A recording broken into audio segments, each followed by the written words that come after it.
Hi guys, this is Making 2020. I get lots of people asking how we met. So today I'm just going to give you the story and break it down into pieces so you know everything and how the move was made. So stay tuned and enjoy. It was on the 18th of January 2011 when I first set my eyes on a handsome looking boy in the corner of a long lecture hall, and his level of intelligence proved to me that I am sapiosexual indeed. Orientation was organized for first years in the university, which was to last for 5 days. Day one was starting to be a bit stale until it became super interesting for me, and I had wished the day never ended. Questions were asked, and this cute looking guy that I couldn't take my eyes off, stood up to answer all the questions with in depth knowledge of the subject. I couldn't help myself but to admire and admire. I couldn't help myself at all. I wish I could just go and grab him away because I was just in awe of him. I started daydreaming of how close I could get to knowing him, and that gingered me up for the rest of the orientation. Day two started so well, but I found him not. I searched through the crowd, but he was nowhere to be found. I was a bit sad. In fact, I was actually sad, but I hoped to see him on day three. Fate always carries us through. Day three came, and I found him not. I had no one to ask since we were all new, and I didn't even know his name.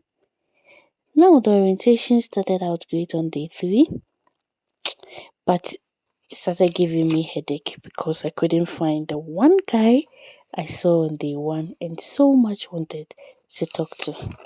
My attention wasn't on what we were being told, but just glancing through the crowd to see if I could get a glimpse of him. Where could he have gone to? Has he traveled? Has something happened to him? This and many more thoughts run through my mind. The next day was the same story, and I couldn't help but think about him throughout, and how cute he was answering the questions on the first day. Tomorrow is going to be the last day of orientation, and if I happen not to see him, then I can only hope and pray he would be a course mate or offer a course similar to mine. I actually prayed to God to let him be a course mate because I really wanted to see him and get close to him badly. Had I fallen in love? Was it love at first sight, as people say? Is it real? I doubt if it was love, but I sure knew that it was some serious attraction I had for him. The orientation ended, and I still didn't see him. It affected me a little bit, but I was hopeful, and I knew I would see him again. And this time, when I do, I definitely have to talk to him. I hadn't met him when lectures started, so it means he's not offering my course or nothing relating to my course, but I still was hopeful. One rainy afternoon, lectures had ended and everyone was waiting for the bus in the corridors. And there he was. Oh my god, my heart skipped a bit, and the joy, it knew no bounds. There he was in a white Lacoste with a well-ironed black trouser and carrying a laptop bag. Very simple. I was highly crashing on him then and just wanted to go talk to him. But wait, hold on. What am I going to say? What am I going to ask? Shyness was definitely my middle name, to the extent that if I should enter a room full of people, I can't walk in.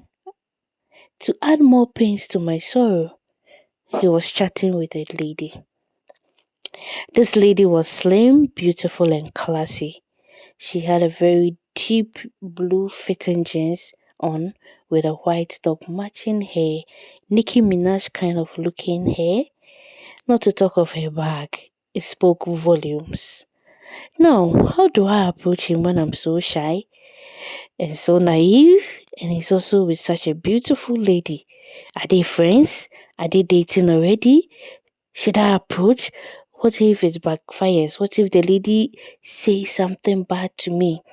The thoughts in my mind, oh, too much, too much. But one thing I knew for sure was I was not going to allow him leave without at least getting to know his name. I had to get close. Interestingly, I found myself getting closer and closer to them as if someone was pushing me near. Lo and behold, I was like 5 meters close to them, and a window of opportunity appeared, and I grabbed it. I grabbed that window as if my life depended on it. They were speaking Ga. Did you hear me? They were speaking Ga. And that was an opportunity from heaven that I wasn't going to miss. We were in Sunyani, so everybody spoke Chi. Only few people came from Accra. So once I heard them speak Ga, I just joined in. They were discussing the number of buses the school needed and how bad it was for everyone to be in the corridors waiting for 2 buses.